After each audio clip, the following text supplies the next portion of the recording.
Hi friends, go green വിത്ത് ടിവിയുടെ മറ്റൊരു വീഡിയോയിലേക്ക് ഏവർക്കും സ്വാഗതം. ഞാനിന്ന് നിങ്ങളുമായി പങ്കുവയ്ക്കുന്നത് ഈ കഴിഞ്ഞ ഭാരത് മൊബിലിറ്റി എക്സ്പോ 2025 അതിൽ പ്രദർശിപ്പിച്ച 5 പ്രധാനപ്പെട്ട EV വാഹനങ്ങളുടെ വിശേഷങ്ങളാണ്. അപ്പം നിങ്ങൾ ഈ ചാനൽ ഇതിനോടകം സബ്സ്ക്രൈബ് ചെയ്തിട്ടില്ല എന്നുണ്ടെങ്കിൽ, മറ്റു ബുദ്ധിമുട്ടൊന്നുമില്ല എന്നുണ്ടെങ്കിൽ ഒന്ന് സബ് ചെയ്യുവാൻ അപേക്ഷിക്കുന്നു. ഒപ്പം എല്ലാവരെയും ഒരിക്കൽ കൂടി വീഡിയോയിലേക്ക് സ്വാഗതം ചെയ്യുന്നു. 5 വാഹനങ്ങളുടെ വിശദാംശങ്ങളാണ് ഞാൻ ഇവിടെ നിങ്ങളുമായി ഷെയർ ചെയ്യുന്നത്. ഡീപ്പായിട്ടുള്ള കാര്യങ്ങളിലേക്ക് പോകുന്നില്ല, ബേസിക്കായിട്ടുള്ള ചില കാര്യങ്ങൾ പങ്കുവയ്ക്കാമെന്ന് കരുതുന്നു. പ്രത്യേകം വീഡിയോകൾ ഈ ഓരോ വാഹനങ്ങളെക്കുറിച്ചും നമുക്ക് പിന്നീട് ചെയ്യാവുന്നതാണ്. അപ്പം നമുക്ക് വീഡിയോയിലേക്ക് പോകാം. അതിൽ ആദ്യമായി പറയാനുള്ളത്, എല്ലാവരും പ്രതീക്ഷയോടെ കാത്തിരിക്കുന്ന ഹുണ്ടായിയുടെ ക്രെറ്റ ഇലക്ട്രിക്കിനെ കുറിച്ചാണ്. ഏതാണ്ട് അത് ഔദ്യോഗികമായി ലോഞ്ച് ചെയ്യാനിരിക്കുന്നു. അതിൻ്റെ ബേസിക്കായിട്ടുള്ള വിവരങ്ങൾ പറഞ്ഞാൽ 42 കിലോ വാട്ട്, 51.4 കിലോ വാട്ട് എന്നീ 2 ബാറ്ററി ഓപ്ഷനുകളാണ് ഈ SUV EV ഹുണ്ടായി പുറത്തിറക്കുന്നത്. ഏതാണ്ട് 42 കിലോ വാട്ടിന് 390 കിലോമീറ്റർ റേഞ്ചും 51.4 കിലോ വാട്ട് ബാറ്ററി പായ്ക്കുള്ള ക്രെറ്റയ്ക്ക് 471 കിലോമീറ്റർ റേഞ്ചും ഉണ്ടാകുമെന്നാണ് ഹുണ്ടായി അവകാശപ്പെടുന്നത്. മാത്രമല്ല DC ഫാസ്റ്റ് ചാർജർ ഉപയോഗിച്ച് ഒരു മണിക്കൂറിനുള്ളിൽ തന്നെ, ഏതാണ്ട് 1 മണിക്കൂർ കൊണ്ട്, കൃത്യമായി പറഞ്ഞാൽ 58 മിനിറ്റിനുള്ളിൽ 10 മുതൽ 80% വരെ ചാർജ് ചെയ്യാൻ പറ്റുമെന്ന് ഹുണ്ടായി പറയുന്നു. അതോടൊപ്പം തന്നെ 11 കിലോ വാട്ടിൻ്റെ AC ഹോം ചാർജർ ഉപയോഗിച്ച് 4 മണിക്കൂറിനുള്ളിൽ 10% നിന്നും പൂർണ്ണമായി 100%ത്തിലേക്ക് അതിൻ്റെ ചാർജ് എത്തിക്കാൻ കഴിയുമെന്നും ഹുണ്ടായി അവകാശപ്പെടുന്നുണ്ട്. മാത്രമല്ല വളരെയധികം പ്രതീക്ഷയോടുകൂടി വാഹന ലോകം കാത്തിരിക്കുന്നൊരു വാഹനം തന്നെയാണ്. ഇതിൻ്റെ വില സംബന്ധിച്ചുള്ള കാര്യങ്ങളും കൂടി വന്നെങ്കിൽ മാത്രമേ ഉള്ളൂ ഈ വാഹനം എത്രത്തോളം വിജയകരമായി മാറും എന്ന് നമുക്ക് പറയാൻ സാധിക്കുകയുള്ളൂ. 42 kilo watt, 51.4 kilo watt battery pack ഓപ്ഷനുകളിൽ ഈ വാഹനം ലഭ്യമാണെന്ന് ഞാൻ നേരത്തെ പറഞ്ഞു. 473 കിലോമീറ്റർ വരെ മൈലേജ് ലഭിക്കും. 7.9 സെക്കൻഡിനുള്ളിൽ 0 to 100 കിലോമീറ്റർ വേഗത കൈവരിക്കാൻ ഈ വാഹനത്തിന് സാധിക്കും. മാത്രമല്ല ഇതിൻ്റെ ചാർജിംഗ് പോർട്ട് മുൻവശത്താണ് സ്ഥിതി ചെയ്യുന്നത്. 8 മോണോടോൺ കളർ ഓപ്ഷനുകളും 2 ഡ്യുവൽ ടോൺ കളർ ഓപ്ഷനുകളും 4 വേരിയൻറ്റുകളായിട്ട് ഈ വാഹനം നമുക്ക് ലഭ്യമാവും. കൂടുതൽ സൗകര്യത്തിനായി വെഹിക്കിൾ ടു ലോഡ് V2L സാങ്കേതികവിദ്യയും ഈ വാഹനത്തിന് ഉൾക്കൊള്ളിച്ചിട്ടുണ്ട്. നേരത്തെ പറഞ്ഞതുപോലെ 2 ഡ്യുവൽ കളർ ടോണുകളിലും 8 മോണോടോൺ നിറങ്ങളിൽ ഈ വാഹനം ലഭ്യമാണ്. അതേസമയം എക്സിക്യൂട്ടീവ്, പ്രീമിയം, സ്മാർട്ട്, എക്സലൻസ് എന്നീ 4 വേരിയൻറ്റുകളിലാണ് ഈ വാഹനം പുറത്തിറക്കുന്നത്. ഇനി ഇതിൻ്റെ ഡിസൈൻ ഭാഗത്തേക്ക് വന്നാൽ ഏതാണ്ട് ഐസ് എഞ്ചിൻ വാഹനത്തിന് സമാനമായ ഡിസൈൻ തന്നെയാണ്. എന്നാൽ കുറച്ച് അതിൻ്റെ ലൈറ്റിങ്, അതോടൊപ്പം തന്നെ ഗ്രില്ല് തുടങ്ങിയ ഭാഗങ്ങളിൽ ചില മാറ്റങ്ങൾ വരുത്തിയിട്ടുണ്ട്. അത് EVക്ക് അനുയോജ്യമായിട്ടുള്ള ചില മാറ്റങ്ങളാണ് അവർ വരുത്തിയിട്ടുള്ളത്. ഫീച്ചേഴ്സിൻ്റെ കാര്യത്തിൽ യാതൊരു വിധത്തിലുള്ള കുറവുകളും ഹുണ്ടായി ക്രെറ്റ EVയിൽ വരുത്തിയിട്ടില്ല. വളരെ മികച്ച SUV ഐസ് ക്രെറ്റയുടെ സമാനമായ സവിശേഷതകളൊക്കെ തന്നെ ക്രെറ്റ EVയിലുണ്ട്. അതോടൊപ്പം തന്നെ 10.25 inch touch screen infotainment unit, 10.25 inch digital driver display, wireless phone charger, dual zone climate control, Android auto, apple CarPlay, panoramic sunroof എന്നിവയും ഈ വാഹനത്തിൽ ഉൾപ്പെടുത്താൻ അവർ മറന്നിട്ടില്ല. മാത്രമല്ല V2L ഫീച്ചേഴ്സ് ഉള്ളതിനോടൊപ്പം തന്നെ മൾട്ടി ലെവൽ റീജനറേറ്റീവ് ബ്രേക്കിംഗ് സംവിധാനവും ഈ വാഹനത്തിൽ ഉണ്ടാകുമെന്ന് പ്രതീക്ഷിക്കുന്നു. അതേസമയം യാത്രക്കാരുടെ സുരക്ഷയുടെ കാര്യത്തിലും യാതൊരു വിട്ടുവീഴ്ചയും അവർ വരുത്തിയിട്ടില്ല. 6 സ്റ്റാൻഡേർഡ് എയർ ബാഗുകൾ, ഇലക്ട്രോണിക് സ്റ്റെബിലിറ്റി കൺട്രോൾ അഥവാ ESC, TPMS സംവിധാനം, 360 degree camera, front rear parking സെൻസറുകൾ, ലെവൽ 2 ADAS സംവിധാനം എന്നിവയും ഈ വാഹനത്തിനോടൊപ്പം ഉണ്ടാവും. 42 കിലോ വാട്ട്, 51.4 കിലോ വാട്ട് എന്നീ 2 ബാറ്ററി ഓപ്ഷനുകൾ ലഭിക്കുന്ന ഈ വാഹനത്തിന് യഥാക്രമം 390, 421 കിലോമീറ്റർ എന്നിങ്ങനെയായിരിക്കും റേഞ്ച്. മാത്രമല്ല 7.9 സെക്കൻഡിനുള്ളിൽ 100 കിലോമീറ്റർ വേഗത ഈ വാഹനത്തിന് കൈവരിക്കാൻ പറ്റും. എക്കോ, നോർമൽ, സ്പോർട്സ് എന്നീ 3 ഡ്രൈവ് മോഡുകൾ ഈ വാഹനത്തിനുണ്ടാകും. ഇനിയും ഇതിൻ്റെ ചാർജിങ് സംവിധാനത്തെക്കുറിച്ച് പറഞ്ഞാൽ DC ഫാസ്റ്റ് ചാർജിങ് സംവിധാനത്തിൽ 58 മിനിറ്റിനുള്ളിൽ 10% നിന്ന് 80% ചാർജ് എത്തിക്കുവാൻ സാധിക്കും. ഇനിയും AC സ്ലോ ചാർജിങ് ആണെങ്കിൽ 11 കിലോ വാട്ട് വാൾ ബോക്സ് ചാർജർ ഉപയോഗിച്ച് 4 മണിക്കൂർ കൊണ്ട് 10 നിന്ന് 100% ചാർജ് എത്തിക്കുവാൻ സാധിക്കും. ഇനിയും ഈ വാഹനത്തിൻ്റെ വില ഏകദേശം 20 ലക്ഷം രൂപയായിരിക്കും എക്സ്ഷോറൂം പ്രൈസ് എന്നാണ് കരുതുന്നത്. അതുകൊണ്ട് തന്നെ ടാറ്റയുടെ curve EV, MGയുടെ ZS EV, മഹീന്ദ്രയുടെ BE6, അത് സുസുക്കി മാരുതി സുസുക്കിയുടെ വിറ്റാര എന്നീ വാഹനങ്ങൾക്കെതിരെയായിട്ടായിരിക്കും ക്രെറ്റ EVക്ക് മത്സരിക്കേണ്ടി വരിക. എന്തായാലും നമുക്ക് കാത്തിരിക്കാം. ഈ മാസം 17-ാം തീയതി ഈ വാഹനം ലോഞ്ച് ചെയ്യപ്പെടും. നമുക്ക് നല്ലൊരു EV അനുഭവം നൽകുവാൻ ഹുണ്ടായിക്ക് സാധിക്കുമെന്ന് നമുക്ക് വിശ്വസിക്കാം. വാഹന ലോകം വളരെ പ്രതീക്ഷയോടെ കാത്തിരിക്കുന്നൊരു വാഹനമാണ് മാരുതി സുസുക്കിയുടെ വിറ്റാര.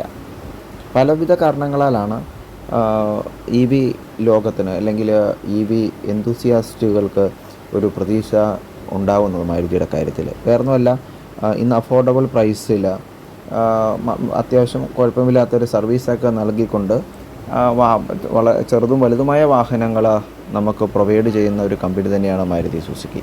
അപ്പോൾ അതുകൊണ്ട് തന്നെ അഫോർഡബിളായിട്ടുള്ളൊരു റേറ്റിൽ ഒപ്പം മികച്ച സർവീസും വാഗ്ദാനം നൽകിക്കൊണ്ട് മാരുതി കൂടുതൽ മികച്ച EVകൾ ഇറക്കുമെന്നൊരു പ്രതീക്ഷ നമുക്കെല്ലാവർക്കുമുണ്ട്. അപ്പോൾ അതുകൊണ്ട് തന്നെ ആ പ്രതീക്ഷയ്ക്ക് വിരാമം കുറിക്കുകയാണ് ഈ മാസം. അതായത് കഴിഞ്ഞ ഭാരത് മൊബിലിറ്റി എക്സ്പോയിൽ മാരുതി അവരുടെ ആദ്യത്തെ ഇലക്ട്രിക് വെഹിക്കിളായ വിറ്റാര പ്രദർശിപ്പിക്കുകയുണ്ടായി.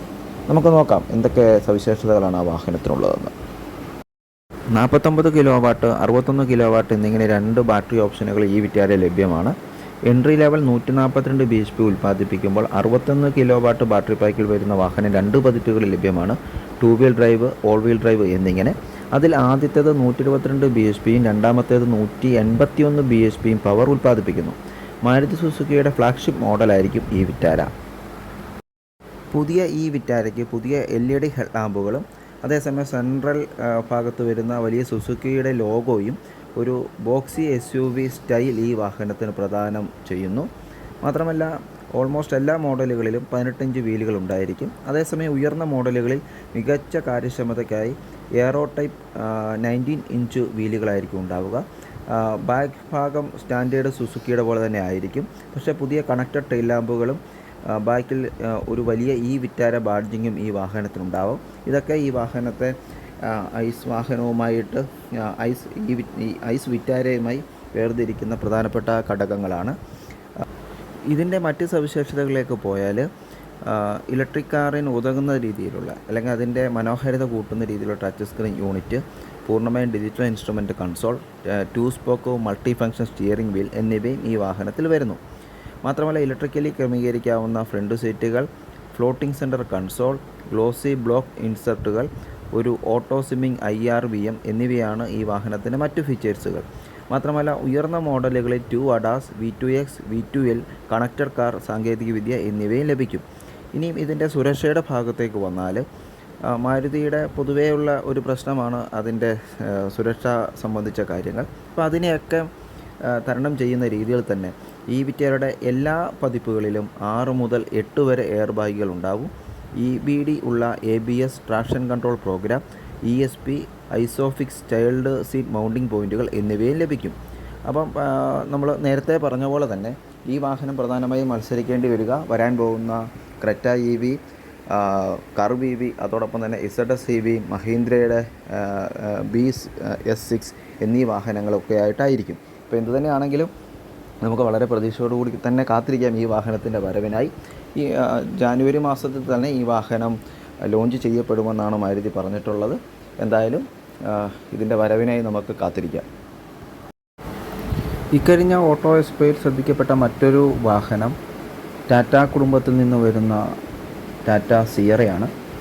ഇതിൻ്റെ ഒരു കൺസെപ്റ്റ് കഴിഞ്ഞ 2023 ഓട്ടോ എക്സ്പോയിൽ ടാറ്റ പ്രദർശിപ്പിക്കുകയുണ്ടായി. എന്നാൽ 2025 വന്നപ്പോൾ കുറച്ചും കൂടി അതിൻ്റെ ചിത്രം വ്യക്തമായി നമുക്ക് മനസ്സിലാക്കുവാൻ സാധിക്കും. ടാറ്റ മോട്ടോഴ്സിൻ്റെ പ്രീമിയം ഇലക്ട്രിക് സെഗ്മെൻറ്റിനെ പ്രതിനിധീകരിക്കുന്ന ഒരു വാഹനമാണ് സിയറ EV. ഇത് പൂർണ്ണമായും EV പ്ലാറ്റ്ഫോമിൽ നിർമ്മിച്ചൊരു വാഹനം തന്നെയാണ്. ഓട്ടോ എക്സ്പോയിൽ ആദ്യം അനാച്ഛാദനം ചെയ്ത സിയറയിൽ ഫ്ലഷ് ഡോർ ഹാൻഡിലുകൾ, LED ലൈറ്റ് ബാർ തുടങ്ങിയ സവിശേഷതകൾ പ്രദർശിപ്പിച്ചിട്ടുണ്ടായിരുന്നു. കൂടാതെ വ്യത്യസ്തമായൊരു സൈഡ് വിൻഡോ ഡിസൈനും ഈ വാഹനത്തിൽ അവർ ഉൾപ്പെടുത്തിയിട്ടുണ്ട്. ഇനി അതിന് ഇൻറ്റീരിയർ ഭാഗത്തേക്ക് വന്നാൽ പനോരമിക് സൺറൂഫ്, പാസഞ്ചർ സീറ്റിനുള്ള ഒരു മിനി ഇൻഫർമേഷൻ ഡിസ്പ്ലേ, ഒരു heads-up display, advanced driver assistance system അഥവാ ADAS, ഡ്യൂവൽ പവർ ഫ്രണ്ട് സീറ്റുകൾ, കൂൾഡ് സീറ്റിംഗ് പോലെയുള്ള മികച്ച സവിശേഷതകൾ ഫീച്ചേഴ്സ് ഈ വാഹനത്തിൽ ഉൾപ്പെടുത്തുവാൻ അവർ മറന്നിട്ടില്ല. 55 കിലോ വാട്ടായിരിക്കും ഈ വാഹനത്തിൻ്റെ ബാറ്ററി പാക്ക്. അതുകൊണ്ട് തന്നെ 550 കിലോമീറ്റർ അതിശയകരമായ റേഞ്ചാണ് കമ്പനി വാഗ്ദാനം ചെയ്യുന്നത്. ഏകദേശം 25 ലക്ഷം രൂപയായിരിക്കും ഇതിൻ്റെ വിലയെന്നും പറയപ്പെടുന്നു. അങ്ങനെ ചിന്തിക്കുമ്പോൾ സഫാരി കഴിഞ്ഞാൽ സഫാരിക്ക് ശേഷമുള്ള ഏറ്റവും പ്രീമിയം വാഹനമായി നമുക്ക് കാണുവാൻ സാധിക്കുന്നത് സിയറ EV ആയിരിക്കും. ടാറ്റ സഫാരി ഹാരിയർ മോഡലുകളേക്കാൾ ഒതുക്കമുള്ള ഒരു ആകൃതിയോടുകൂടി 4.3 മീറ്റർ നീളമുള്ള ഒരു ബോക്സി ഡിസൈനിലായിരിക്കും പുതിയ സിയറ EV എത്തുക. കർവിനേക്കാൾ വലുതുമായിരിക്കും ഈ വാഹനം. അതുകൊണ്ട് തന്നെ ഹാരിയർ EVക്ക് താഴെയായിരിക്കും പ്രീമിയം സെഗ്മെൻറ്റിൽ ഇതിൻ്റെ സ്ഥാനം ഞാൻ നേരത്തെ പറയുകയുണ്ടായി. ഒരു ലോഞ്ചിന് സമാനമായ രീതിയിലാണ് സിയറ EVയുടെ ഇൻറ്റീരിയർ രൂപകൽപ്പന ചെയ്തിട്ടുള്ളത്. മാത്രമല്ല 12.3 ഇഞ്ച് ടച്ച് സ്ക്രീൻ ഉൾപ്പെടെ മറ്റു ടാറ്റ വാഹനങ്ങളിൽ നിന്നും വ്യത്യസ്തമായ ഒരു സെൻട്രൽ കൺസോളോടുകൂടിയായിരിക്കും ഈ വാഹനം നമ്മുടെ മുൻപിൽ എത്തുക. എന്തു തന്നെയാണേലും അത്യാവശ്യമായ എല്ലാ സുഖ സൗകര്യങ്ങളോടുകൂടിയും ലക്ഷൂറിയസ് ആയിട്ടുള്ള ഒരു വാഹനമായി തന്നെ ആയിരിക്കും ടാറ്റ സിയറ EVയെ അണിയിച്ചൊരുക്കുക എന്നുള്ള കാര്യത്തിൽ യാതൊരു സംശയവുമില്ല.